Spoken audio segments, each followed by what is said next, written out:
Selamat siang Ayah Ibu Kejora Indonesia. Kembali lagi di Instagram Live Kejora Indonesia siang ini bersama dengan saya Dr. Gigi Alana Aludita Sari. Nah, Ayah Ibu terutama yang punya anak laki-laki kadang-kadang suka penasaran nggak ya soal sunat atau sirkumsisi atau khitan nih, terutama di masa pandemi ini pasti kita punya kebingungan, terutama jika anak kita punya indikasi untuk disunat atau dihitan, tapi lagi masa pandemi ini kira-kira aman nggak ya untuk dilakukan sunat di masa sekarang ini. Nah, kali ini siang ini Kejora Indonesia akan mengadakan Instagram Live mengenai sunat pada anak di masa pandemi bersama dengan pakarnya langsung, Dr. Nilam Permatasari, Bachelor of Medical Science, spesialis bedah plastik, rekonstruksi dan estetik. Kita langsung saja ya.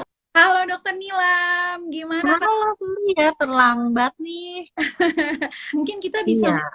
Dok, penjelasan mengenai apa sih sunat atau khitan atau sirkumsisi itu, Dok? Sebenarnya sama atau enggak, atau mungkin itu hanya perbedaan sebutan saja, Dok? Mungkin bisa Iya, dijelaskan, Dokter nih. iya benar. Sebenarnya kalau misalnya di nama medisnya kita bilangnya sirkumsisi ya. Nama bekennya ada yang ngomong sunat, ada yang bilang hitan. Sebenarnya pada dasarnya itu sama aja. Per definisi dia adalah membuang kulit yang menutupi bagian dari kepala penis atau biasa kita bilang dengan glans penis. Jadi memang normalnya bayi laki-laki itu normal dengan lapisan glans penis yang ditutupi oleh kulit gitu. Seperti Hmm, itu. Jadi tindakan untuk membuka kulit tersebut supaya glans penis itu kelihatan itu namanya hmm, sirkumsisi. Jadi itu sebenarnya nama beken aja, sama aja Mbak Siti. hmm. Oke. Sebenarnya Ya, sunat itu tujuannya untuk apa sih, Dok? Wajib atau enggak nih sunat itu atau sirkumsisi ini, Dok? Sebenarnya wajib atau enggak? oke. Jadi tindakan ini emang sebenarnya udah populer banget di belahan dunia manapun ya. Karena pertama bukan cuma dari indikasi kesehatannya, tapi pertama banget itu dari zaman dahulu udah banyak sekali catatannya dari Hmm, sejarahnya bahwa tindakan ini udah lama banget dikerjakan di segala belahan dunia. Pertama tentu dari segi agama ya, dari dorongan beberapa agama tertentu untuk melakukan sunat. Yang kedua sosiokultural, karena selain dari agama di bagian belahan dunia lain yang agamanya tidak menyuruh juga, tapi ternyata mereka terbiasa untuk melakukan sunat tanpa mengetahui bahwa ternyata ada indikasi medisnya, ada khasiat medis dari tindakan tersebut gitu. Jadi bisa dibilang ini sudah merata sebenarnya di berbagai belahan dunia, bahkan perkumpulan-perkumpulan seperti WHO, CDC juga sudah mengeluarkan statement bahwa memang menganjurkan untuk dilakukan sunat. Walaupun memang belum dianjurkan untuk rutin, maksudnya hmm, selalu dilakukan tidak, tapi mereka memang encourage bahwa memang tindakan ini ada manfaat dari sisi medisnya. Jadi dari indikasi kesehatannya itu ada. Jadi hmm. kenapa sih dia tuh punya indikasi kesehatan? Karena kulit yang menutupi si glans penis itu terkadang memang suka bikin jadi masalah. Contohnya, kalau ibu-ibu nih pasti kalau misalnya ngelihat anaknya, anak bayinya itu pipis gitu ya, kadang-kadang tuh sudah selesai, tapi pas kulupnya itu ditarik, masih ada ternyata sisa pipis di dalamnya itu. Nah, Hmm, itu kadang-kadang kalau misalnya kita nggak bersihin benar-benar atau setelah berkemih itu nggak ditarik sedikit si kulupnya, maka si bekas air seninya itu akan tetap ada di dalam gitu. Jadi memang disarankan kepada para orang tua yang memiliki anak laki-laki pada saat mereka berkemih, cara membersihkannya itu adalah kulupnya agak ditarik, tapi tidak dengan paksaan. Karena kadang-kadang di bagian depannya itu suka ada air seni yang masih ada di dalam kulupnya itu. oke. Nah, kalau dia terus-terusan ada di situ, maka itu kan ada sisa endapan dari Hmm, air seninya, lalu nanti ada kuman yang masih ada di antara si kulup itu. Nah, itu sulit untuk dibersihkan karena rata-rata hmm, anak-anak geli ke arah sakit untuk dibersihkan ya, walaupun ya, kadang-kadang kita nunggu dia tidur dulu, pasti ada rasa gitu. Nah, hmm, kalau dibiarkan lama kelamaan, otomatis endapan itu makin lama makin banyak dan berpotensi untuk menjadi hmm. penumpukan kuman yang akhirnya leadingnya ke infeksi. Kalau dengan kita sunat, maka kulit yang berlebih di depan itu sudah dibuang. Jadi si Hmm, gelas penis. Jadi dengan kita membuka si kulit itu nggak ada sulit, maksudnya lebih lebih mudah untuk membersihkan. Jadi kuman-kuman sulit untuk bersarang di situ. Mm-mm. Kadang-kadang kita mikir kenapa sih cuman membuka itu membuat suatu perbedaan yang sangat berarti Mm-mm. gitu. Karena ternyata karena namanya itu juga saluran ya. Jadi kalau ada Mm-mm. infeksi di bagian depan atau di bagian ujung, dia bisa ke belakang juga gitu. Karena dia bentuknya Mm-mm. aliran connected satu dengan yang lain, maka dia bisa mundur ke belakang. Jadi infeksi saluran kemih kita bilangnya ya. Dan Iya. saluran kemih kita panjang, jadi kalau misalnya dia terus mundur-mundur ke belakang, berarti nanti organ-organ saluran kemih yang di bagian dalam dia yang akan terkena. Itu yang nomor satu. Mm. Gitu. Makanya sekarang bukan cuma indikasi sosiokultural, tapi agama, tapi indikasi medisnya juga sangat amat banyak gitu, sangat amat bermanfaat. Ada juga penelitian yang lebih lanjut lagi. Pertama kan dia mengurangi resiko infeksi saluran kemih gitu ya. Mm. Yang kedua adalah dia mengurangi resiko penularan seksual nanti di kemudian hari gitu. Mm. Nah, karena kuman dan segala macamnya tidak bisa bersarang di tempat yang tadi ya, di kulit berlebih tadi. Mm. Lalu yang ketiga indikasi medis yang lain adalah pada infeksi yang berulang. Tadi kan kita mencegah infeksi ya, tapi pada Mm. pada anak-anak yang lebih rentan, maka dengan kita sunat dia di awal, maka kemungkinan dia untuk terkena saluran kemih, infeksi saluran kemih ke depannya kan makin lama makin tidak ada. Gitu. Sedangkan Mm. infeksi saluran kemih itu sering banget terjadi tuh di anak-anak. Pasti kalau yang punya anak laki-laki, kadang-kadang demam tapi nggak ada batuk, nggak ada pilek gitu ya. Iya. Biasanya dokter anak akan langsung ngecek tuh, kayak kita cek urin ya gitu. Karena sering sekali ini baik di laki-laki maupun di perempuan. Makanya salah satu Oh, caranya untuk laki-laki adalah dengan sunat oh, gitu. oke. Tadi dokter sempat mention untuk laki-laki dan perempuan. Nah, sebenarnya sunat itu indikasinya hanya untuk anak laki-laki, bisa juga untuk anak perempuan, dok. Ini banyak sekali juga nih yang bertanya-tanya, Benar. Bu. Betul betul. Iya, dan di keseharian aku juga kalau aku praktek masih banyak sekali yang minta sunat untuk perempuan ya. Oke, jadi sejauh ini yang direkomendasikan oleh WHO, oleh CDC adalah sirkumsisi untuk laki-laki. Jadi belum terbukti adanya indikasi medis untuk kita sunat pada perempuan gitu. Jadi sejauh ini kita nggak sunat untuk perempuan. Gitu. Oh, Mungkin gitu. di zaman dulu ya, turun temurun suka dengar kalau perempuan itu disunat gitu. Iya, Mungkin kalau betul, anak dok. perempuan yang denger nih, enggak, jangan takut, nggak disunat kok. Oh, iya, ya. Oke, berarti Iya, sebenarnya belum ada indikasinya ya, dok, untuk sunat pada iya, anak perempuan ya, dok ya? betul betul. Nggak ada indikasinya untuk sunat pada perempuan gitu. Sekarang juga Oke. rata-rata kayaknya dokter juga udah nggak ada yang ngerjain ini sunat untuk perempuan ya. Mm-mm, ya, kayaknya Hmm. nggak dikasih tahu gitu dok. Kalau anak laki-laki kan begitu berat badannya turun langsung dicek ada infeksi langsung oke sunat gitu ya dok ya. Kayaknya sekarang Iya, banyak. betul. Nah, sebenarnya dok kalau sunat pada anak laki-laki itu usia yang terbaik itu usia berapa ya dok? Karena ini juga beda-beda. Jadi kalau kata orang-orang zaman dulu nanti aja sunatnya pas dia udah besar gitu. Jangan waktu Oh dia masih. gitu. Malah kata dokter anak nggak Mm-mm. apa-apa sunat dari kecil justru malah mencegah infeksi atau mencegah kotor di bagian kelaminnya begitu dok. Sebenarnya usia yang terbaik itu usia berapa ya dok ya untuk sunat itu? Kalau kita nanyanya usia berapa, berarti kan harusnya jawabannya dalam bentuk range umur ya gitu. Tapi sebenarnya ini kita harus kembali ke masing-masing individu, masing-masing anak Mm-mm. itu sendiri. Jadi pada prinsipnya kalau dilihat tidak ada kontraindikasi sunat, Mm-mm. maka sunat itu sebenarnya bisa dikerjain sedini mungkin. Dari setelah dia lahir pun bisa dikerjakan. Otomatis benefit yang didapatkan dengan sunat akan lebih cepat didapat gitu. Misalnya kita mau sunat apa sih alasan kita? Pertama karena alasan agama dan alasan sosiokultural. Selain itu kita juga udah aware nih, terutama di negara berkembang ya, udah aware nih. Saya nggak mau anak saya kena infeksi saluran kemih. Saya ingin meminimalisasi resiko anak saya kena infeksi saluran kemih. Maka saya pengen cepet-cepet aja nih sebelum dia sempat kena sama sekali. Mm-mm. Begitu dia lahir, saya pengen langsung aja dia disunat. Itu juga bisa. Mm-mm. Asal tidak ada kontraindikasinya. Nah, kontraindikasinya ini apa? Masing-masing harus lihat sendiri di anaknya atau bawa anaknya untuk ke dokter untuk berkonsultasi. Dok, sebenarnya anak saya ada nggak sih kontraindikasi untuk dilakukan sunat? Kontraindikasi dilakukan sunat itu pertama adalah kelainan dari organ genitalia eksterna. Ada yang Mm-mm. namanya hipospadia, epispadia, di mana lubang kencing itu adanya tidak di ujung, tapi adanya di bagian atas atau adanya di bagian bawah. Nah, kadang-kadang suka nggak terlalu aware ya, apalagi kan di luarnya masih ada kulupnya gitu ya. Kadang-kadang nggak terlalu aware, kecuali dia memang jauh banget dari ujung, itu baru deh orang tuanya.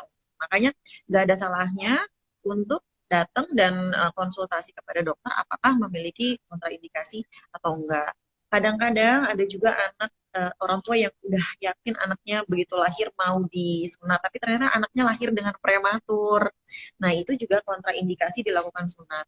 Perlu juga diketahui bahwa prematur itu dalam arti kan organ-organnya itu belum tumbuh secara sempurna ya, oleh sebab itu nggak bisa langsung dari lahir mau disunat. Perlu waktu dulu untuk maturasi organ-organ, paling enggak 3 bulan atau sampai dengan anak itu dirasa aman oleh dokter anaknya untuk misalkan dia mau dibius mendapatkan obat bius, nah itu baru kita lakukan sunat setelah semuanya itu sudah aman. Itu kontraindikasinya.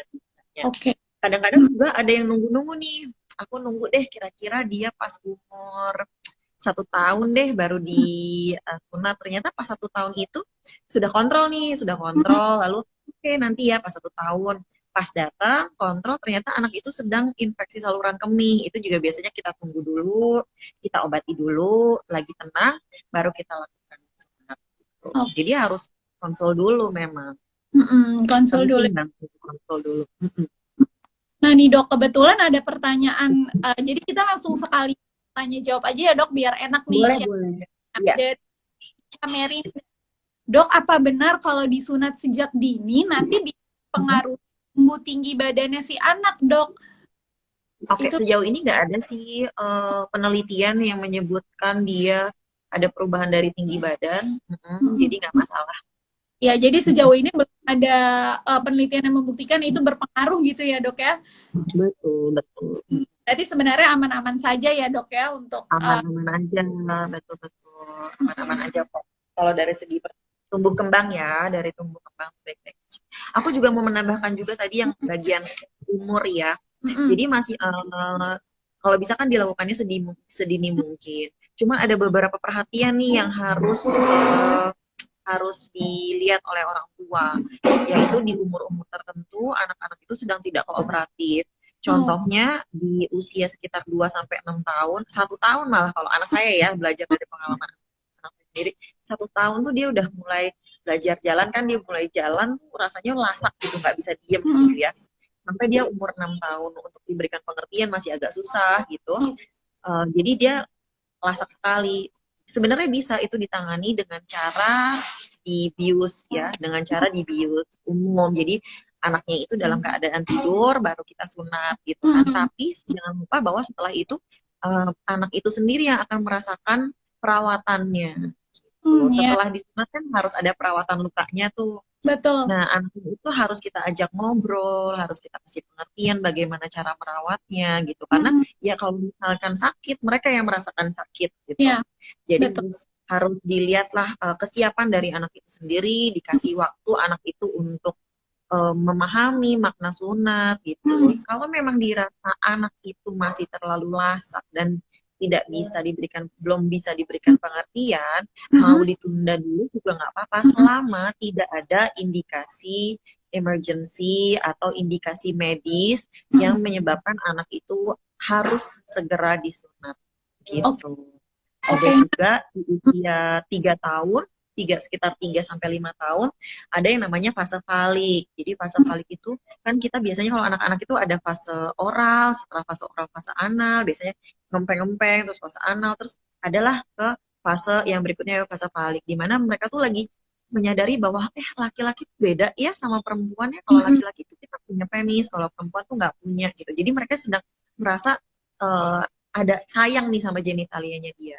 Di masa falik ini kita harus memperhatikan juga bahwa kalau di saat mereka lagi merasa mereka punya perbedaan itu, terus tiba-tiba kita tanpa memberikan pengertian lalu kita sunat, mereka akan merasa threaten gitu, merasa terancam, loh kenapa ya, apakah ini bentuk hukuman untuk saya atau apa, mereka masih belum terlalu bisa mengerti gitu. Jadi memang psikologis ini juga penting sekali untuk si anak, bahwa ini loh kita sunat itu supaya kamu bersih, supaya kamu terhindar dari segala macam penyakit yang mungkin terjadi di berikutnya gitu loh. Dan makna-makna yang lainnya dari segi agama atau dari segi sosial yang bisa mereka pahami gitu. Oke, Jadi berarti mereka juga tidak ada trauma. semakin dia bayi enak ya dok, karena kan dia belum belum masak, terus juga Iya. masih bisa kita timang-timang gitu ya dok ya. Sebenarnya justru Mm-mm. malah bayi ya dok Mm-mm. paling bagus ya. Iya, dan dari tindakannya juga karena mereka pertama kan masih kecil, jadi pembuluh darahnya belum terlalu sebesar orang dewasa, jadi pendarahannya lebih gampang ditangani. Penyembuhan anak-anak juga jauh lebih baik dibandingin orang dewasa gitu ya. Jadi dari segi tindakan juga lebih enak untuk dikerjakan lebih dulu. Gitu. Oke, nah ini kebetulan segi penyembuhan dan Iya. usianya ini kebetulan ada pertanyaan pas banget nih dok dari Ibu Lastia Utari. Nah, bagaimana dengan penyembuhannya dok? Apakah usia mempengaruhi? Berarti seharusnya mempengaruhi ya dok dari kalimat dokter Iya, tadi mempengaruhi. kan lebih, Betul. Iya, iya, betul, betul. Biasanya kalau semakin kecil, semakin bayi, itu lukanya memang lebih cepat sembuh. oh oke, jadi Memang semakin dia nggak ada kelainan apa-apa ya. uh, Iya, benar-benar. semakin baik malah ya dok ya. Iya, semakin muda semakin baik. Sama juga kalau di luka di tempat lain kok. Misalnya apa namanya sih, di wajah ya, anak kecil lari-lari jatuh luka di wajah itu lebih cepat sembuh dibandingin orang dewasa. Oh iya, oke. Nah, Mm-mm. kebetulan juga ada nih dok beberapa orang tua zaman dulu tuh yang bilang jangan disunat waktu kecil, nanti waktu besarnya dia bisa tumbuh lagi, nanti harus disunat lagi jadi 2 kali. Itu sebenarnya benar atau tidak sih dok pernyataan itu gitu? Iya, iya. Sebenarnya kalau misalnya dia tumbuh ya alhamdulillah ya, karena memang pada dasarnya kan mereka masih tumbuh kembang gitu ya. Betul-betul. Jadi sebenarnya enggak, sebenarnya bukan berarti waktu kecil mereka disunat lalu kulitnya itu akan tumbuh lagi, enggak. Tapi memang secara teknis para dokter juga sudah tahu bahwa ada teknik-teknik khusus untuk menjaga estetika dari penis itu sendiri. Jadi itu sudah dipikirkan, sudah ada trik-triknya. Memang kalau biasa kalau di anak-anak kita lebihkan sedikit di bagian kulitnya itu dengan harapan pada saat nanti dia berkembang, dia semakin besar, jadi kulitnya itu tidak akan tertarik gitu. Oh, Atau di oke. bagian secara estetiknya itu sudah ada teknisnya. Jadi bapak, ayah ibu ya, biasanya panggilnya ayah ibu ya, ayah Iya. ibu kejora ya. Ayah ibu kejora nggak usah khawatir, itu udah kita pikirkan. Dan kita juga sudah diajarkan, para dokter biasanya sudah pada tahu, asalkan memilih dokter yang memang berpengalaman dan memang kompeten dalam mengerjakan sunat. Oke, nah dalam memilih antara dokter atau operator yang mengerjakan Mhm. sunatnya, sebenarnya Ya, eh, sudah banyak rumah sunat ya dok. Ada rumah sunat, ada di rumah sakit iya. juga menawarkan untuk Mhm. sunat. Sebenarnya tempat Mhm. yang benar untuk melakukan sunat itu sebenarnya sama saja atau bagaimana dok? Kemudian untuk operatornya, apakah Mhm. seharus dengan dokter atau kan ada di beberapa daerah itu dengan mantri atau dengan Mhm. mungkin ada dokter umum yang juga bisa mengerjakan, apakah harus dengan dokter spesialis, itu bagaimana ya dok sebenarnya yang Ya. baiknya gitu. Jadi memang karena tadi yang udah dibilang ya, bahwa sunat ini bisa dibilang mungkin tindakan yang paling sering dilakukan terutama di laki-laki di belahan dunia manapun. Jadi Mm-mm. memang kompetensinya jadi luas sekali gitu ya. Mm-mm. Saya Oh, bicara dari karena aku dokter, jadi mm-mm. aku akan bicara dari segi dokter yang aku tahu Mm-mm. memang kompetensi untuk mengerjakan sunat itu bisa didapatkan dari dokter umum. Jadi dokter umum juga sudah boleh mengerjakan sunat gitu. Mm-mm. Kalau saya sendiri dari bedah plastik memang kami diajarkan lebih banyak dalam hal menjaga agar estetikanya lebih baik gitu. Jadi Mm-mm. dari bedah plastik ada juga di dalam kurikulum kami yang mengajarkan agar estetikanya itu tampil lebih bagus. Tapi selain daripada dokter bedah plastik, dokter bedah lain juga banyak juga yang mengerjakan. Contoh di dokter bedah umum mereka juga mengerjakan, juga dokter bedah urologi juga mengerjakan gitu. Karena pada dasarnya dokter umum pun boleh mengerjakan. Tapi tentu Mm-mm. saja kalau misalnya spesialis ada tambahan-tambahan pengalaman dan ada tambahan-tambahan ilmu yang kami punya, yang kami terapkan di berbagai macam tindakan termasuk di daerah sunat ini. Jadi nggak usah khawatir kalau memang ngerasa kayak saat ini yang ngomong dokter bedah plastik, oh saya mau mencari dokter bedah plastik untuk sunat, nggak usah masalah karena sebenarnya dokter umum sudah boleh mengerjakan dengan baik kok. Apalagi sekarang memang benar nih, udah banyak sekali rumah sunat, ada klinik-klinik yang bisa mengerjakan, dan rumah sakit tuh rata-rata sudah punya program untuk sunat Ya, ya. Gitu. betul. Jadi semuanya iya, semua jadi udah punya program, sudah terorganisir, jadi nggak masalah, nggak usah khawatir. Bahkan untuk sering sekali dulu waktu masih belajar dan sampai sekarang juga bakti sosial yang Mhm. mengerjakan sunat juga sudah banyak sekali gitu ya, asal dikerjakan di tempat yang cukup steril, dikerjakan oleh, kalau saya bilang dikerjakan oleh dokter, karena memang saya yakin bahwa dokter itu punya kompetensi untuk Mhm. mengerjakannya, jadi nggak usah khawatir, aman kok. Selama setelah itu ada akses untuk kontrol. Tuh. Oke. Berarti Setelah sunat, untuk ya di kontrol. mana ya dok ya, yang penting tempatnya steril ya dok ya, karena kan itu Mm-mm. nanti tindakannya dan penyembuhannya ya dok ya. Iya, betul Mm-mm. betul banget. Nah, ya, ini kebetulan juga ada pertanyaan dok dari Ibu Iselini Citra. Bagaimana dengan metode sunatnya dok? Sekarang sudah ada Mm-mm. beberapa pilihan seperti clamp, laser, Mm-mm. tetapi apakah metode yang paling direkomendasikan nih oleh dokter? Mungkin bisa langsung dijawab dok? Oke, memang benar banget sekarang udah banyak sekali tekniknya. Ada teknik konvensional. Konvensional itu adalah teknik yang paling sering digunakan ya. Jadi dia menggunakan pisau dan gunting seperti kita tindakan operasi seperti itu. Lalu ada yang menggunakan laser. Laser itu adalah tenaga panas ya, tenaga panas menggunakan kauter untuk membelahnya. Lalu ada juga tindakan yang menggunakan clamp ya, smart Ya. clamp, jadi dia dijepit seperti itu.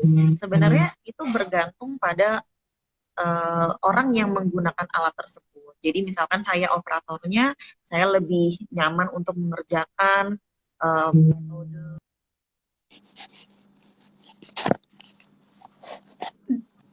Dok, Keputus ya. ya Oke. keputus sedikit Ya, ya. misalkan Lanjut. iya, tergantung dari operatornya lebih nyaman untuk menggunakan yang mana gitu, tangannya lebih lihai dalam menggunakan yang mana, dan dikembalikan lagi ke pasiennya apakah bisa dilakukan dengan teknik tersebut. Kalau saya sendiri, saya menggunakan teknik konvensional di mana menggunakan seperti bedah minor ya, jadi gunting, Hmm. pisau, dan itu karena saya merasa memang handlingnya lebih baik, penyembuhannya juga lebih cepat gitu loh, dan aman secara estetik, bisa dibentuk sesuai dengan estetik yang kita mau gitu. Ada beberapa juga indikasi tidak bisa dilakukan dengan suatu tindakan tertentu. Contohnya contohnya seperti yang sekarang banyak ya, udah mulai aware ibu-ibu bapak-bapak tentang fimosis contohnya. Ya, betul. Fimosis itu tidak bisa dikerjakan dengan teknik klaim misalnya. Jadi ada juga Mm-mm. seperti itu. Jadi mesti kembali lagi ke dokternya, dilihat dulu anaknya apakah anaknya itu indikasi untuk menggunakan teknik yang mana, dan operatornya biasa mengerjakan teknik yang mana juga. Fasilitas yang tersedia juga yang gitu. Sejauh ini yang terbukti paling paling sering digunakan dengan tingkat keberhasilan yang tinggi, dengan tingkat kepuasan yang tinggi adalah teknik yang konvensional.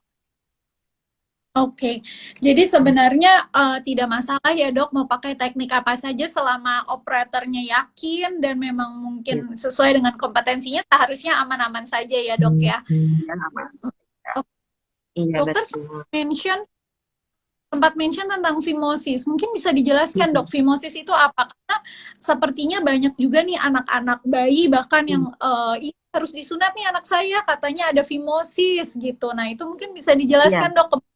Ya, segawat darurat apa sih dok fimosis itu sampai harus dilakukan sunat seperti itu dok? oke.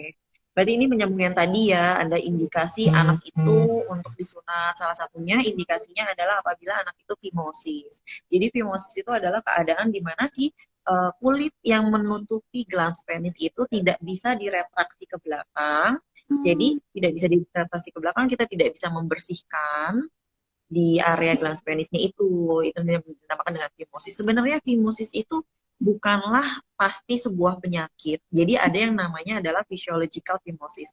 oh, Rata-rata mayoritas 80% anak baru lahir itu dengan fimosis. Jadi memang pada dasarnya bayi baru lahir itu kebanyakan memang fimosis, yaitu memang di bagian glans penisnya itu menempel dengan kulit luarnya, jadi tidak bisa ditarik. Nanti setelah dia umur 3 tahun, baru angka itu akan makin rendah, makin rendah, makin rendah, barulah kita bisa lihat apakah dia true fimosis, fimosis yang merupakan sebuah kelainan, atau memang dia hanya fimosis yang wajar-wajar saja. Hmm. Indikasi dilakukan punat adalah pasien yang fimosis, yang memiliki fimosis, tapi dengan gejala. Nah, gejalanya seperti apa? Gejalanya itu adalah gejala biasanya, pertama adalah dia saat berkemih itu, dia merasa nyeri. Jadi, ini anak Oh, kecil, kenapa ya? Ini anak saya kenapa ya dok? Kalau misalnya dia pipis, dia selalu ngeluh sakit, sampai nangis gitu. hmm. Dan kalau saya lihat, itu penisnya itu jadi menggembung Oh, gitu.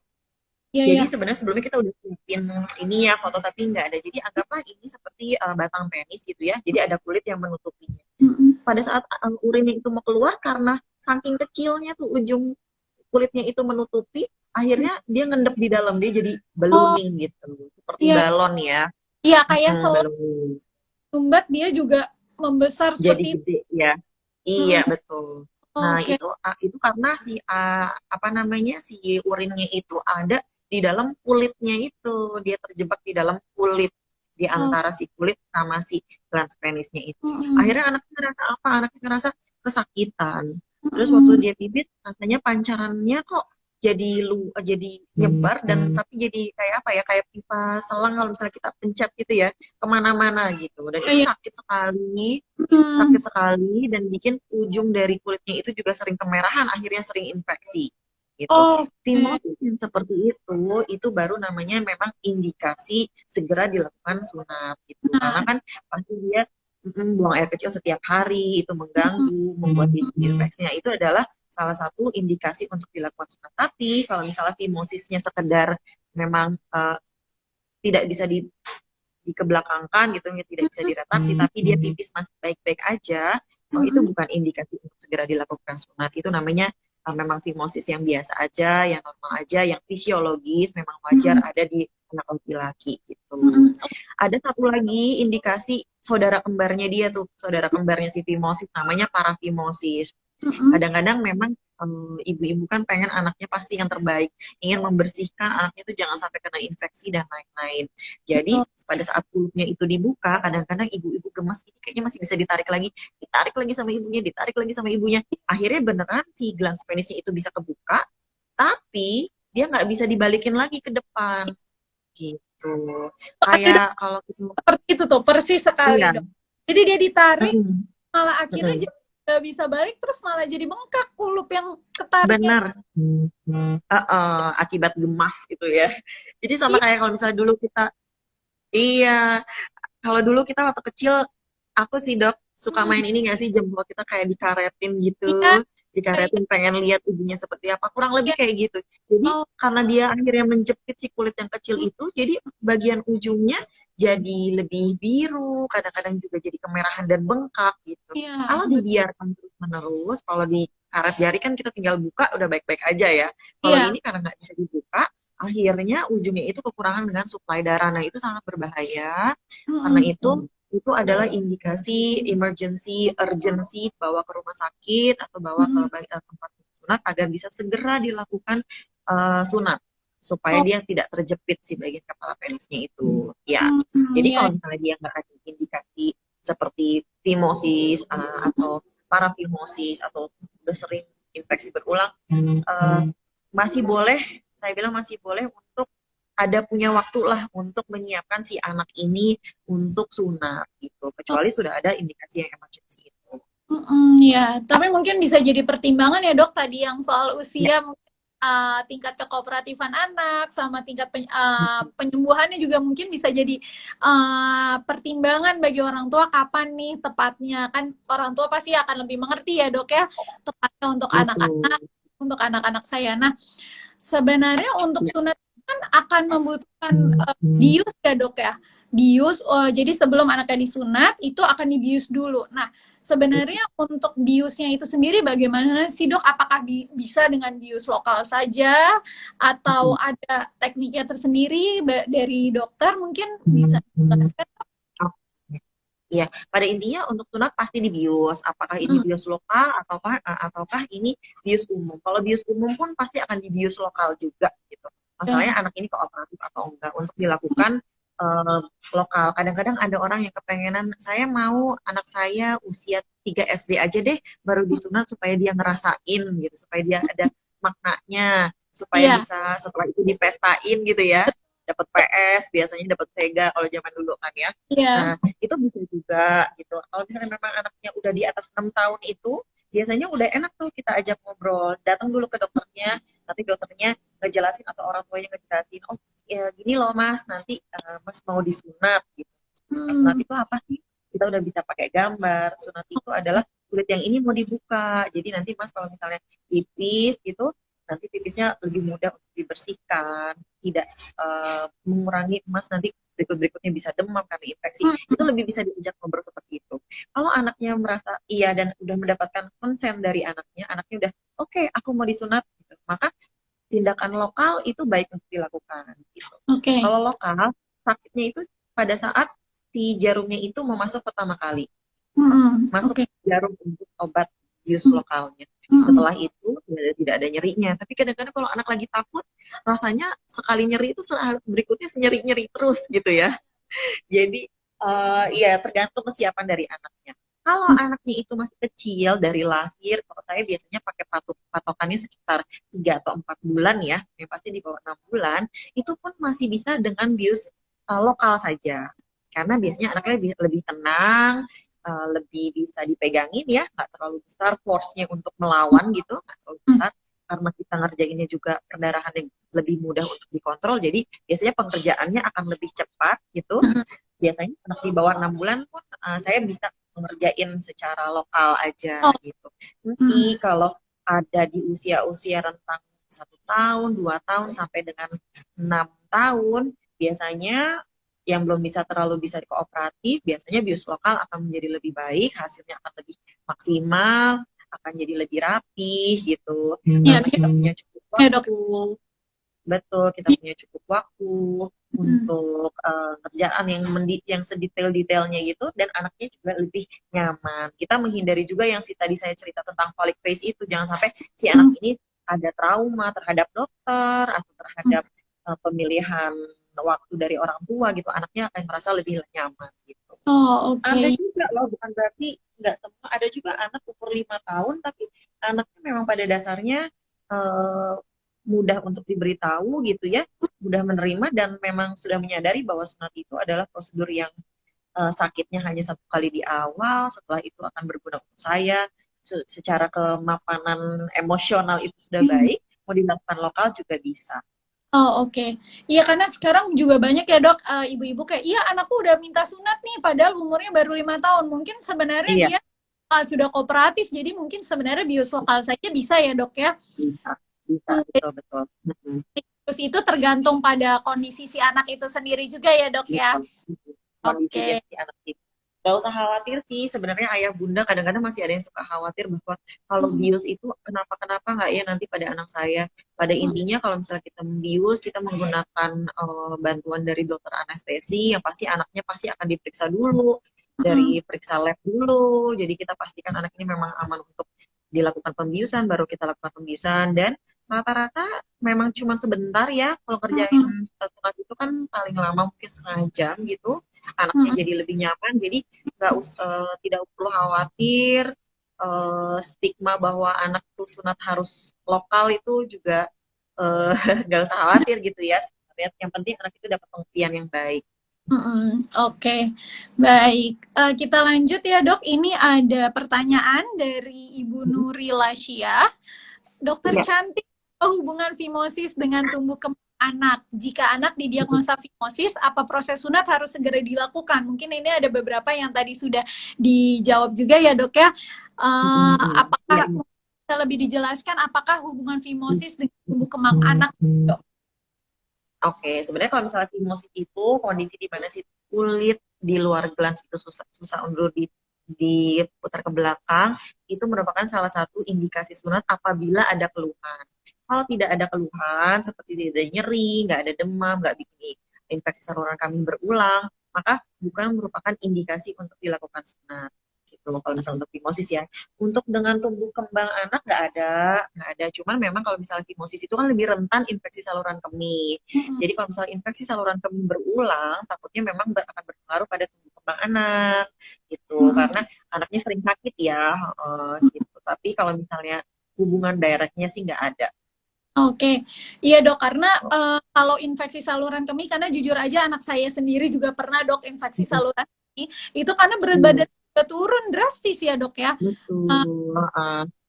Sesuai dengan pertanyaan tadi dari Ibu sebentar ya dok, saya cari Ibu Ica Merinda nih dok. Nah sebenarnya untuk cirinya kena infeksi saluran kemih bisa yang terlihat itu sebenarnya apa saja sih dok? Itu biasanya demam. Itu Mm-mm. adalah nomor satu, biasanya demam. Kalau misalnya memang nggak terlalu demam, biasanya anaknya rewel sekali. Dan Mm-mm. setiap kali dia setelah dilihat ya, kalau misalnya anaknya bisa pasti pakai pampers, kadang-kadang kan kalau pipis kita suka nggak notice ya, tiba-tiba pampersnya memang sudah basah. Jadi Mm-mm. kadang-kadang kalau misalnya anak itu nggak ada batuk, nggak ada batuk pilek, tapi tiba-tiba dia demam, dan kadang-kadang suka tiba-tiba nangis, lihat apakah dia lagi pipis atau enggak. Karena biasanya sakitnya pada saat dia pipis ya. Sebenarnya kan Mm-mm. infeksi saluran kemih itu bisa dari anak-anak sampai dengan orang tua sekalipun gitu. Dan Iya, biasanya memang sakitnya itu pada saat berkemih. Pas oke. sudah terakhir berkemih itu sakit. Jadi kalau misalnya anak itu nggak ada keluhan lain, nggak ada batuk, pilek dan apa yang lain nggak ada, tapi anak ini demam, kita harus curiga mungkin aja itu infeksi saluran kemih. Maka kalau gitu harus dibawa ke dokter anak ya, dicek dulu urinnya bagaimana. Apalagi kalau misalnya dia sering kayak gitu ya, dia mulai berulang, bener banget tuh dok, biasanya berat badannya kalaupun nggak turun, biasanya susah naik gitu. Nah Iya. itu salah satu cirinya juga. Oke, iya. Berarti Lihat sebenarnya, juga kelaminnya dok, biasanya ujungnya mm, suka kemerahan gitu. oh iya iya iya iya, iya. Berarti sebenarnya baiknya ketika ayah ibu ini bawa anaknya kontrol ke dokter anak untuk vaksin misalnya, mungkin sebenarnya pemeriksaan lengkap juga baik ya dok ya dilakukan ya dok, Boleh, boleh. karena kan mau Selalu minta untuk dilihat. seperti yang tadi dokter Nilam bilang, kita kan nggak bisa tahu ya bagaimana bentuk penisnya si anak ini gitu. Apakah sebenarnya itu indikasi untuk segera disunat atau tidak? Itu kan kadang-kadang orang tua tidak begitu notice ya dok ya. Betul, betul, betul. Jadi maksimalin ke dokter anak itu kan kadang-kadang kita datang cuma pas vaksin aja ya. Jadi Iya. kita maksimalkan, bikin chart tumbuh kembang anaknya, anaknya dicek keseluruhan. Rata-rata pasti dokter anak juga akan senang kalau misalnya kita mau anaknya diperiksa secara lebih thorough sama dokter spesialis anak. Oke, iya baik. Nah, sekarang kita masuk di pertanyaan yang juga banyak dipertanyakan orang tua nih dok. Ini lagi masa pandemi dok, masih ada nih COVID. Aduh, iya ya. Nah, bagaimana nih dok jika ayah ibu ingin sunat anaknya di masa pandemi ini? Kira-kira aman atau tidak dok kondisi ini?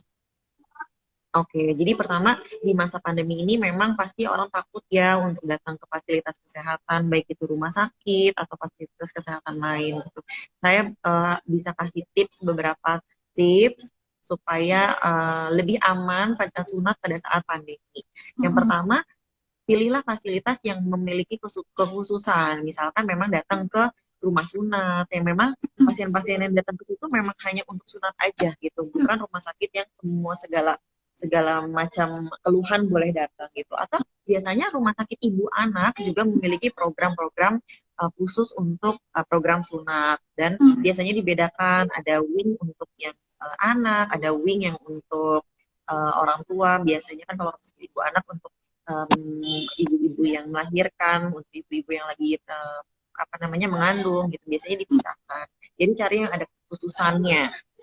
Sebelumnya, telepon dulu ke rumah sakit atau ke fasilitas kesehatan tersebut pada saat daftar. Jangan kadang-kadang suka, ya saya mau daftar dengan dokter ini gitu misalnya. Terus tapi nggak kasih tahu maksudnya. Tapi tanya dulu per telepon, tanya dulu maksudnya datang itu adalah untuk misalnya saya mau merencanakan anak saya untuk sunat gitu. Mm-mm. Jadi pada saat anak itu datang, rumah sakit sudah bersiap-siap untuk memberikan segala macam informasi secara jelas, dan sudah diarahkan juga dari rumah sakit atau fasilitas kesehatan tersebut. Biasanya kalau misalnya mau bius umum, dicek lab dulu, segala macam sudah direncanakan gitu.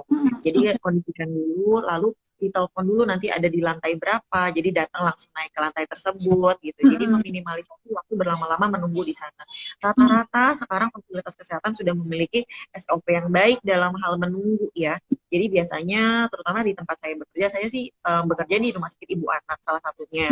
Di Rumah Mm-mm. Sakit Ibu Anak Budi Jaya itu kami memang biasanya nggak boleh menunggu lebih dari 2 pasien. Gitu. Mm-mm. Jadi turnovernya memang juga cepat dan nggak berkumpul bersama-sama di satu ruangan. Lalu kedua, tanyakan juga ke bagian rumah sakitnya, misalkan belum tahu nih mau sama dokter siapa, tapi saya mau di rumah sakit ini karena dekat rumah misalkan. Saya mau di rumah sakit itu, ada nggak sih dokter yang memang, ada nggak sih program sunat di situ, dan kalau iya, dokter yang biasa mengerjakan siapa gitu. Jadi Oke. memang cari dokter yang kompeten, cari dokter yang memang berpengalaman dalam bidang sunat. Kadang-kadang kan ada beberapa dokter yang sudah lama juga nggak mengerjakan sunat gitu. Jadi Mm-mm. biar kita dipersiapkan. Kalau yang 3M otomatis ya pasti gunakan masker, mencuci tangan itu tetap, dan menuruti protokol kesehatan yang sudah diterapkan di rumah sakit ya. Tempat Mm-mm. duduk tidak boleh terlalu berdekatan dan yang lain-lain. Selain itu, kita juga tetap harus memperhatikan bahwa si anak ini punya koneksi dengan si dokter. Karena kan kita ingin dia ada terbangun raport ya. Jadi anak itu harus percaya sama dokter ini gitu. Jadi dibantu nanti sebelum datang ke rumah sakit diberikan pengertian dulu kepada anaknya bahwa setelah ini kita akan bertemu dengan dokter. Jadi anak ini sudah dapat pijakan terlebih dahulu. Oh, setelah ini saya mau ketemu sama misalkan om atau tante dokter nih. Om sama tante dokter ini adalah dokter yang ngurusin anak-anak nih gitu. Oh ya, udah tahu dulu namanya. Jadi akan memudahkan si dokter itu untuk lebih membangun kedekatan dengan anak ini. Anak ini akan lebih cepat percaya gitu. Jadi anak ini dibangun dengan mood yang baik. Sebelum datang ke rumah sakit, pastikan anak ini udah cukup terhidrasi, udah makan, dan lagi nggak jam tidur gitu ya. Jadi anak itu cenderung di mood yang baik. Iya. Iya, membangun mood dulu ya. Jadi moodnya baik pada pada saat datang juga dalam keadaan enak. Dan yang berikutnya adalah yang membawa si anak ini kalau bisa adalah yang akan membawa anak ini pada saat tindakan. Jadi biasanya ada Mm-mm. anak yang merasa aku nyamannya sama ibu atau aku nyamannya sama ayah. Kalau Mm-mm. bisa yang mengantar adalah orang yang nanti akan mengantar pada saat tindakan. Terutama kalau misalnya lokal ya, biasanya kalau tindakan lokal, dia boleh tuh ada orang tuanya yang megangin dia gitu. Oke. Jadi ya, kalau bisa gitu. Kalau misalnya dari pertama anaknya yang dibawa sama ibunya, kalau bisa nanti pada saat tindakan ibunya juga tetap ikut gitu. Jadi ada satu orang pegangannya si anak ini. Gitu. Apalagi sekarang kan tidak boleh terlalu banyak-banyak ya datang ke rumah sakit. Kalau memang Bet- ibunya juga yang akan nanti menemani pada saat tindakan, ayahnya bisa menunggu di mobil gitu. Dan Mm-mm. setelah setelah dilakukan pemeriksaan, anak ini sudah selesai urusannya, misalkan kita bisa menunggu untuk ambil obat atau segala macam, anaknya bisa langsung menunggu aja di mobil, tidak perlu menunggu di ruang tunggu. Jadi persiapan juga mode transportasinya gitu. Iya, oke. Kalau memang anak ini tidak ada urgency atau tidak ada emergency, maka memang semakin punya banyak waktu ya untuk kita merencanakan. Jadi biasanya itu akan hasilnya juga akan lebih baik. Gitu. Jadi sebenarnya di masa pandemi ini sebenarnya masih tetap bisa dilakukan sunat, tetapi juga jika memang belum terlalu emergency, mungkin masih bisa ditunggu untuk sampai suasana yang kondusif ya dok ya. Betul, betul, betul. Persiapannya pasti akan lebih ini ya, lebih banyak persiapannya di masa pandemi ini gitu. Iya. Kecuali kalau misalnya dia tidak emergency, tidak ada fimosis yang bergejala atau parafimosis, itu bisa sambil disiapkan dulu aja anaknya. Oke, waktunya masih ada banyak nih ibu, ayah ibu ya dok ya. Nah, Iya. Di sekarang tuh lebih banyak ini loh dok, banyak yang minta sunat justru di era pandemi ini karena anak-anak kan pada school from home nih. oh iya, Jadi pemulihan sambil ya dok ya. iya, Mm-mm. kalau dulu kita selalu masa-masa libur anak sekolah adalah masa-masa kita sunat terus-terusan. Oh, Sunat, sunat, sunat, sunat, sunat. Kalau sekarang lumayan tersebar jadinya ya. mhm. Ternyata memang school from home ini membuat anak-anak tetap nyaman juga dalam merawat setelah dia disunat gitu. Karena Iya, dia ada di rumah ya. Kalaupun iya, dia pakai sarung nggak kelihatan sama iya, teman-temannya gitu. iya, dia juga kalau Jadi enak juga. kan dulu videonya ya dok ya. Bener, bener, bener. Anak-anak juga lebih ada distraction ya, liburannya nggak keambil untuk sunat, terus dia tetap bisa sekolah. Jadi ya bisa Mm-mm. diambil kesempatan ini nih. Iya. Nah, sebenarnya waktu pemulihannya memangnya berapa lama sih, Dok, untuk dari setelah sunat sampai dia benar-benar bisa pulih gitu, Dok? Oke, jadi sebenarnya kalau pulih itu kita tergantung definisi dari pulih itu sendiri. Mm-mm. Karena kalau misalnya kita lihat dari proses penyembuhan luka, itu normalnya 3 hari pertama bengkak, 3 sampai 5 hari. Setelah itu berangsur-angsur turun, tapi benar-benar tertutup kulitnya itu target kita adalah 2 minggu. Tapi kalau pada anak-anak biasanya lebih cepat. Apalagi kalau misalnya memang pengerjaannya itu bisa dengan tenang, otomatis perdarahannya lebih cepat bisa dikontrol gitu. Biasanya penyembuhannya lebih cepat. Dari pengalaman-pengalaman saya, biasanya saya minta kontrol, saya minta datang lagi itu dalam waktu 1 minggu untuk Mm-mm. melihat kondisinya. Biasanya anak-anak yang saya sudah kontrol datang 1 minggu udah berjalan seperti biasa, datang dan udah halo-halo, udah hai-hai, udah tos-tos lagi gitu. Iya. Jadi biasanya 3 hari pertama aja sih dia bengkak. Mm-mm. Ada rasanya ya, ada rasa tidak nyaman. Tapi kan kita pakai ini ya sarung apa kita pakai celana dalam sunat dan biasanya pasiennya juga diistirahatkan gitu. Mm-mm. Nah, perawatan pasca sunatnya itu apa saja dok yang diinstruksikan kepada orang tua dok? Kalau anak setelah Oke, sunat. jadi jadi biasanya sebelum dia pulang ke rumah, kita usahakan untuk kita bawa dulu ke kamar mandi, dia mau pipis dulu atau enggak. Tapi nggak usah khawatir, biasanya anak-anak yang setelah sunat itu, dia ada rasa takut untuk pipis, dan Mm-mm. akhirnya dia tuh menahan-nahan tanpa dia sadari. Walaupun kita minta, ayo dong kita pipis, ayo dong pipis. Tapi biasanya dia agak takut. Biasanya kalau anak seperti itu, ditidurkan aja, sambil kita perhatikan. Karena biasanya kalau begitu dia tidur, dia ngompol. Karena Ah, dia udah relax, akhirnya dia mm-mm. ngompol. Kalau di penelitian sih mengatakan biasanya sampai dengan 12 jam setelah operasi itu rata-rata pasien itu baru bisa pipis gitu. Jadi Mm-mm. nggak usah khawatir, itu salah satu kekhawatirannya. Biasanya kalau kita nggak pakai balut-balutan apa-apa sih dok, Mm-mm. biasanya kita langsung aja pakai salep lalu pulang dengan celana dalam sunat. Celana dalam sunat itu biasanya ada seperti setengah lingkaran ya, agak Oh, keras itu pelindung. mm-mm. Mm-mm. Ya. Biasanya kalau bentuknya ada kayak berpori-pori gitu, jadi udara tetap bisa masuk. Biasanya ditutup itu, luarnya kalau dulu kan pakai sarung ya, biasanya Ya. kemana-mana gitu ya. Tapi biasanya kalau pasien saya nggak maksudnya saya nggak selalu harus pakai sarung sih, karena dengan celana dalam sunat dengan ukuran yang tepat, setelah itu mau pakai celana juga nggak masalah gitu Oke. Mm-mm. dalam sunat. Makanya saya nggak balut-balut supaya bisa pakai salep. Karena Mm-mm. biasanya kalau kering itu biasanya agak gatal ya. Kalau ini Mm-mm. enggak, kita kasih salep supaya nggak gatal aja. Selebihnya tinggal menunggu sampai bengkaknya ringan. Gitu. Cara Oke. supaya bengkaknya itu cepat turun adalah makan makanan yang bergizi, tidak terlalu banyak jalan, istirahat yang cukup, banyak minum air gitu. Biasanya nggak pernah jadi masalah sih 3 hari. Kemudian juga sudah bisa beraktivitas secara biasa gitu. Mm. Iya. Nah, dia. Ada obat nyerinya biasanya diminum kalau nyeri aja. Mm. Itu dan kalau antibiotik sih nggak rutin diberikan ya, rata-rata sih nggak dikasih antibiotik. Mm-mm. Oke, berarti cukup simpel juga ya dok ya kalau perawatan pasca Hmm. sunatnya selama anaknya ini masih Hmm. bisa dikondisikan ya dok. Iya, Hmm. iya, iya. Betul. Nah, untuk tindakan sunatnya itu sebenarnya harus jika dilakukan di rumah sakit dok, itu sebenarnya Mm-mm. bisa one day care atau yang setelah sunat dia bisa langsung pulang atau harus dirawat inap atau bagaimana dok? One day care biasanya pasiennya datang mau dia bius lokal ataupun dia bius umum, Mm-mm. biasanya bisa langsung pulang. Tapi Oh, kalau bius umum biasanya ditunggu sekitar 2 jam setelahnya kalau pasiennya sudah, kalau anaknya udah sadar betul, sudah boleh dikasih minum, habis itu boleh pulang. Biasanya ada waktu jeda 2 jam di ruang pulih. Tapi pada intinya tidak perlu nginap. Mm-mm. mm-mm. Jadi Oke, nggak usah khawatir juga kalau di masa pandemi relatif aman ya, karena iya kan kita nggak terlalu lama-lama juga ada di rumah sakit. Gitu. betul. Ya berarti itu salah satu mengurangi kekhawatiran orang tua ya dok ya, takutnya nanti kalau ke rumah sakit Iya. disunat gitu, ternyata enggak ya dok ya. Iya, iya, betul, betul. Dok. Gak usah khawatir, protokol kesehatan, asal protokol kesehatan dijalankan dengan baik, insya Allah aman. Oke, iya. Kalau kita memang mau sunat ke rumah sakit nih dok, sebenarnya awalnya itu bawa anak ke dokter anak dulu, atau sebenarnya bisa langsung ke dokter bedah atau bedah plastik itu sebenarnya bisa langsung atau bagaimana dok? Bisa langsung juga, Bisa. asal rumah sakit yang memang punya pelayanan untuk bedah umum, bedah Mm-mm. plastik, bedah Mm-mm. urologi, atau dokter umum pun bisa sunat. Yang penting tempat rumah sakitnya aja, biasanya yang mengerjakannya itu dokter apa, jadi kita Mm-mm. mengikuti si fasilitas kesehatan. Kecuali memang sudah punya ini ya, sudah punya langganan gitu ya. Mm-mm.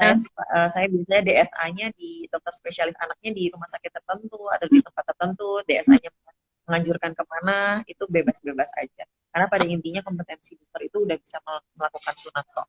Oke, iya. Berarti sebenarnya relatif aman ya dok untuk kondisi pandemi ini. Kemudian orang tua juga sebenarnya bisa di rumah sunat atau dimanapun selama itu memang kompeten yang mengerjakannya itu sebenarnya aman-aman saja ya dok ya. Iya. Iya.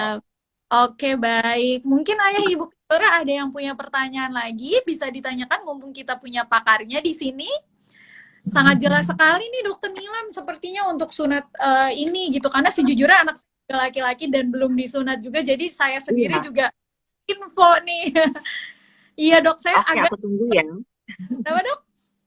Anaknya umur berapa? Saya agak nyesel karena dia udah 15 bulan tapi belum saya sunat. Nah, sekarang dia udah lasak nih lah mana-mana dok. Udah lasak ya? Ya nanti Oh, oke, tinggal tunggu poin pasti udah siap ya. Nilam ya. Kalau untuk sunat-sunat anak saya nih udah Iya, mulai. iya, iya. Anakku juga dua laki-laki, satu umur 5 tahun, satu umur 3 tahun, belum saya sunat. Oh, belum juga dok. Oh, ya, agak lega sedikit nih dokter Nilam juga anaknya. Agak lega sedikit ya. Mungkin tips buat yang ibu-ibu yang mungkin kayak saya, kayak dokter yang memang masih anaknya itu belum disunat, saya mau kasih sedikit tips untuk membersihkan Oh iya, kelamin anaknya ya. Oke. ya. Jadi setiap kali anaknya itu buang air kecil, kalau misalnya memang kita masih bantuin gitu, kita ajarkan dia untuk tahapan-tahapan menjaga kebersihan. Setiap kali habis pipis, dia tuh harus ditarik sedikit ke belakang supaya tidak ada sisa urinnya. Tapi tariknya tidak boleh berlebihan supaya nanti nggak ada parafin juga ya, nggak kejebak dia di dalam situ, nggak kejebak, nggak bisa dikembalikan gitu ya. Tapi cukup sedikit aja, yang penting kita yakin bahwa udah tidak ada lagi air yang terjebak di dalam kulit yang berlebihan tersebut gitu. Lalu kemudian dibersihkan dengan air. Setelah itu anak tersebut menutup dudukan toilet, ya ditutup dulu dudukan toiletnya, baru habis itu di flush. Jadi jangan sampai nge-flush juga dalam keadaan si dudukan toilet itu masih terbuka gitu. Setelah itu anaknya diajarkan cuci tangan. Kalau anak itu yang penting repetisinya. Jadi kalau jadi bukan cuma potty training yang penting. Setelah potty training itu penting, setelah potty training itu tercapai, kita juga sambil mengajarkan tentang tahapan-tahapan kebersihannya. Jadi dia tahu bahwa setelah itu, oh iya tahapan saya adalah membersihkan dengan air, lalu kalau dikeringkan harus ditarik dulu kulupnya, dibersihkan dengan air. Kalau misalnya ada handuk bersih atau tisu bisa dikeringkan, setelah itu aku cuci tangan. Itu tahapan-tahapan yang selalu diajarkan supaya anak itu dengan sendirinya dia refleks akan langsung mengerjakan tahapan-tahapan kebersihan. Dengan itu, kalaupun kita masih belum sunat dan dia tidak ada kelainan anatomis atau kelainan genitalia gitu, otomatis dia akan terjaga dengan lebih baik gitu. Oke, iya iya. Ini akan langsung saya terapkan. Saya. Iya, nggak usah gemas ibu-ibu kalau memang belum bisa kulupnya itu belum dibuka. Memang secara normalnya itu bayi baru lahir, anak kecil sampai dengan umur 3 tahun bahkan lebih, memang mayoritas itu kulupnya tidak bisa dibuka sempurna. Jadi nggak usah gemas. Dulu mungkin pas di awal-awal gitu ya, zaman dulu orang-orang bilang katanya kalau dia lagi tidur buka aja dibersihin gitu. Tapi karena sih tidak seperti itu. Yang penting memastikan bahwa setiap kali dia buang air kecil, karena sih biasanya kan kotorannya itu pada saat buang air kecil. Oke, iya.